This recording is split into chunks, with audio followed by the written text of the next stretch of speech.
The food is finally here.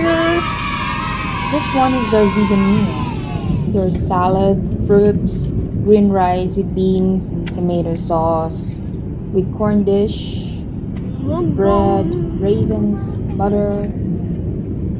It's chicken curry. This is the regular meal options for this flight. There's apple crumble, potato salad, and there's Jacob crackers, cheese, lurpak butter, and a piece of chocolate. Water, soft drinks, and two types of bread.